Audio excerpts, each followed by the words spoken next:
Madam ನಮಸ್ಕಾರ. ತಮ್ಮ ಹೆಸರು ಮೇಡಮ್? ಎಲ್ಲವ್ವ ಅಂತ. ಯಾವ ಗ್ರಾಮ ಪಂಚಾಯತಿ ಸದಸ್ಯರಾಗಿ ಆರ್ಸ್ ಬಂದಿರುವಂಥದ್ದು? ಗಳಿಗೆ ಗ್ರಾಮ ಪಂಚಾಯತಿ ಆರ್ಸ್ ಬಂದಿರುವಂಥದ್ದು. ಸರ್ ನಮಸ್ಕಾರ. ತಮ್ಮ ಹೆಸರು ಸರ್? ನೀರಪ್ಪ. ಮೇಡಮ್ ಅವ್ರು ಗೆದ್ದಿದ್ದಾರೆ, ಹೇಗೆ ಅನಿಸ್ತಿದೆ ಸರ್?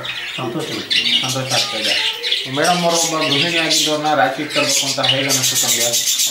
ಅನಿವಾರ್ಯವಾಗಿ ರಾಜಕೀಯ ಅಲ್ಲ, ಯಾವ ರೀತಿಯಾಗಿ ತರಬೇಕು ಅಂತ ಅನಿಸ್ತು? ಒಬ್ಬ ಗೃಹಿಣಿ ಆದವರು ರಾಜಕೀಯಕ್ಕೆ ಬಂದು ಒಬ್ಬ ಮಹಿಳೆಯಾಗಿ ಇಟ್ಕೊಂಡು ರಾಜಕೀಯವಾಗಿ ಸಮಾಜ ಸೇವೆ ಚಲೋವಾಗಿ ಮಾಡಬೇಕು ಅನ್ನೋ ಸಮಾಜ ಚಲೋವಾಗಿ ಮಾಡಬೇಕು ಅನ್ನೋ ಉದ್ದೇಶದಿಂದ ನಿಮ್ಮ ಕುಟುಂಬದಲ್ಲಿ ಮೇಡಮ್ ಅವರೇ ಮೊದಲ ಸರ್ ಅಥವಾ ಬೇರೆ ಯಾರು ಇದ್ದಾರೆ? ನಮ್ಮ ಫಾದರು 2 ಸಲ ಇದೆ. ಹಾಂ, ಅವರು ಕೂಡ ಸದಸ್ಯರಾಗಿ 2 ಸಲ ನಂಬರ್. ಈಗ ಮೇಡಮ್ ಅವ್ರು ಈ ಬಾರಿ ಗೆದ್ದಂಥ ಲೀಡಿಂಗ್ ಓಟ್ ಏನಿತ್ತು ಸರ್? 200 ಚಿಲ್ಲರೆ. 200 ಚಿಲ್ಲರೆ. Total sir? ಟೋಟಲ್ 400 ಚಿಲ್ಲರೆ. ಯಾವ ಪಕ್ಷದಲ್ಲಿ ಗುರುತಿಸ್ಕೊಂಡಿದ್ದೀರಾ ಸರ್ ತಮ್ಮನ್ನು? ಕಾಂಗ್ರೆಸ್ ಪಕ್ಷದಿಂದ. ಕಾಂಗ್ರೆಸ್ ಪಕ್ಷದಿಂದ. ಎಷ್ಟು ವರ್ಷದ ರಾಜಕೀಯವನ್ನು ತಗೊಂಡಿದೆ ಮೇಡಮ್ ಅವರಲ್ಲಿ ತಮಗಾಗಿ? ನಾವು ಸ್ಟೂಡೆಂಟಿನಾಗಿನ ರಾಜಕೀಯ ಅವರಿಗೆ ಈ 3 ವರ್ಷದಿಂದ 3 ವರ್ಷದಿಂದ ಸದಸ್ಯರಾದ ನಂತರ ಅವ್ರಿಗೆ ಅನುಭವ ಇದೆ.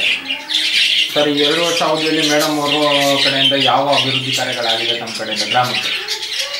ಈಗ ನಾವು ಒಂದು CD ಮಾಡಿದ್ದೀವಿ, ಗಟ್ಟೆ ಕಟ್ಸಿದ್ದೀವಿ. ಆಮೇಲೆ ಪರಪ್ಪನೊಂದು ಒಂದು 5 ಮೀಟರ್ ಇದ್ದೀವಿ, ಪ್ಲಾಟ್ ಇದ್ದೀವಿ. ಮತ್ತು ರೈತರು ಬಂದು ಕೆಲಸ ನಾವು ಎನ್ಆರ್ಜಿವಾಗಿ ಮಾಡ್ತಿದ್ವಿ. ಎನ್ಆರ್ಜಿಯಲ್ಲಿ ಮಾಡಿಸಿದ್ದೀರ. ಇನ್ಯಾವ ಇತರ ಯಾವುದಾದ್ರು ಕೆಲಸ ಕಾರ್ಯಗಳ ಅಭಿವೃದ್ಧಿ ಮಾಡಿದ್ದೀರಾ? ಇನ್ನೂ ಘಟಕಗಳು, ರೋಡು, ಕುಡಿಯೋ ನೀರು ಎಲ್ಲ ಮಾಡಬೇಕು ಅಂತ ಹೇಳಿ ಇನ್ನು ಹೆಚ್ಚಿನ ರೀತಿಯಾದ ಅಭಿವೃದ್ಧಿ ಕಾರ್ಯಗಳು ಮಾಡಬೇಕು ಅಂತ ಅನ್ಕೊಂಡಿದ್ದೀವಿ. Okay sir. ಅಂದರೆ ಒಂದು ವೃದ್ಧಾಪ್ಯ ವೇತನ ಕೊಡಿಸೋದಾಗಿ, ವಯಸ್ಸಾದವ್ರಿಗೆ ವಿಧವಾ ವೇತನ ಆ ಥರದ್ದು ಯಾವ್ದಾದ್ರು ಕೊಡ್ತಿದ್ದೀರಾ ಸರ್? ಅವು ಯಾವುದು ಮಾಡಿಲ್ಲ. ಶಾಲಾ ಕಟ್ಟಡಕ್ಕೆ, ಅಂಗನವಾಡಿಗೆ ಯಾವ್ದಾದ್ರು ಅನುದಾನಗಳಾಗಿದೆಯಾ? ನಾವು ಪಂಚಾಯತಿಂದ ಶಾಲಾ ಕಟ್ಟಡಕ್ಕೆ ಅನುದಾನಗಳನ್ನು ಕೊಡಿಸ್ತಾರೆ. ಹಾಂ, ಅದೇ ಎಷ್ಟು ಯಾವ ರೀತಿ ಅಂತ ಕೊಡಿಸ್ತಾ ಇದ್ದೀರಾ? ಏನು ಅಂದರೆ ಯಾವ ರೀತಿಯಾದಂಥ ಅನುದಾನ? ಜಿಲ್ಲಾ ಪಂಚಾಯತಿ, ತಾಲೂಕು ಪಂಚಾಯತಿ ಸಪ್ರೇಟ್ ಬ್ಯಾಂಕ್ ಇರ್ತಲ್ಲ, ಅವರಿಂದ ಗ್ರಾಮ TP ಕಡೆಯಿಂದ ಅಥವಾ ZP ಕಡೆಯಿಂದ, MLA ಕಡೆಯಿಂದ ಯಾವ್ದಾರು ಆಗಿರುವಂಥದ್ದು ಆಗಿದೆಯಾ? ಯಾವುದಾಗಿದೆ ಸರ್ MLA ಕಡೆಯಿಂದ? ಅಂಗನವಾಡಿ ಕಟ್ಟಡ ಅದು ಸುವರ್ಣ ಗ್ರಾಮ ಯೋಜನೆ ಆಗಿದೆ. ಸುವರ್ಣ ಗ್ರಾಮ ಆಗಿದೆ. ಮತ್ತು ಕುಡಿಯೋ ನೀರಿನ ವ್ಯವಸ್ಥೆ ಹೇಗಿದೆ ಸರ್ ತಮ್ಮ ಕಡೆ ಎಲ್ಲ? ಇದೆ.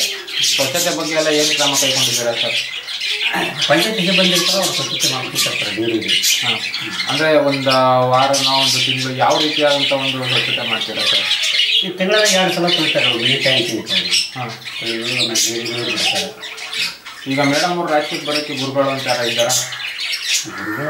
ಅಂದರೆ ಈಗ ನಿಂತ್ಕೊಳ್ಳಿ, ನಾವು ನಿಮಗೆ ಬೆನ್ನೆಲುಬು ಸಪೋರ್ಟ್ ಇಲ್ಲ, ಜನ ಒತ್ತಾಯ ಮಾಡಿ ನಿಂತಿದೆ. ನಿಮ್ಮ ಗ್ರಾಮದ ಜನತೆನೇ ಈಗ ಮೇಡಮ್ ಅವ್ರಿಗೆ ಸ್ಥಾನ ಬರ್ಬೇಕಾದ್ರೆ ನಿಮ್ಮ ಗ್ರಾಮದ ಜನತೆನೇ ಕಾರಣ. ಅವ್ರ ಅತ್ಯಮೂಲ್ಯವಾದ ಮತಗಳನ್ನ ನೀಡಿ ಮೇಡಮ್ ಅವ್ರನ್ನ ಒಬ್ಬ ಗ್ರಾಮ ಪಂಚಾಯತ್ ಸದಸ್ಯರಾಗಿ ಮಾಡಿದ್ದಾರೆ. ಈ ಸಂದರ್ಭದಲ್ಲಿ ನಿಮ್ಮ ಗ್ರಾಮದ ಜನತೆಗೆ ಏನು ಹೇಳಕ್ಕೆ ಇಷ್ಟಪಡ್ತೀರಾ? ಹೆಚ್ಚಿನ ಸೇವೆ ಮಾಡೋಕ್ಕೆ ಅವಕಾಶ ಮಾಡಿಕೊಟ್ಟಾರೆ ಇಷ್ಟಪಡ್ತೀರಾ? ಕೃತಜ್ಞತೆ ಸಲ್ಲಿಸಕ್ಕೆ ಇಷ್ಟಪಡ್ತೀರಾ? ತಾವೇನು ಹೇಳಕ್ಕೆ ಇಷ್ಟಪಡ್ತೀರಾ ಮೇಡಮ್ ನಿಮ್ಮ ಗ್ರಾಮದ ಜನತೆಗೆ? ಧನ್ಯವಾದ ಹೇಳಕ್ಕೆ ಇಷ್ಟಪಡ್ತೀರಾ? ಇದೇ ರೀತಿಯಾದಂಥ ಅಭಿವೃದ್ಧಿ ಕಾರ್ಯಗಳು ಮಾಡ್ತಾ ಇರಿ ಅಂತ ಹೇಳ್ತಾ ನಮ್ಮ ಮಾತುಗಳು ಮುಗಿಸ್ತೀವಿ. ಇಷ್ಟು ಕಾಲ ನಮ್ಮ ಮಾತಕ್ಕೆ ಧನ್ಯವಾದ.